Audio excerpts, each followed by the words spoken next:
बहुत ही निंदनीय है, दुखजनक है। और मैं मानता हूं कि प्रधानमंत्री मोदी जी का नेतृत्व में देश ये घटना का पूरा जवाब देगा। पाकिस्तान को हम लोग मिलकर अकाउंटेबल करेगा और पाकिस्तान को इस घटना का कारण जो उसको मिलना चाहिए वो जरूर मिलेगा।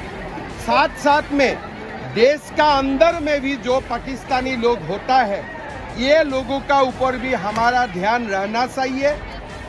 हमारे लोगों को ये सीखना चाहिए कि जब कल घटना हुआ, लोगों ने पूछा तुम हिंदू हो, इतना ही पूछा, किसी को नहीं पूछा कि आप एसटी हो, आप एससी हो, आप ओबीसी हो, आप जनरल कास्ट हो।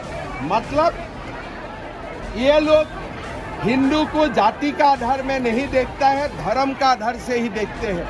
इसीलिए हिंदू को एक रहना है, हिंदू को सेफ रहना है और हिंदू को एक साथ रह के पाकिस्तान को जवाब देना है। सर, बार-बार क्यों हिंदू पर आक्रमण होता रहता है? ये तो ही लोगों को देखिए, पाकिस्तान का चीफ ऑफ आर्मी स्टाफ ने बोल दिया है कि हिंदू का साथ हमारा कुछ भी नहीं मिलते हैं, हिंदू हमारा दुश्मन है।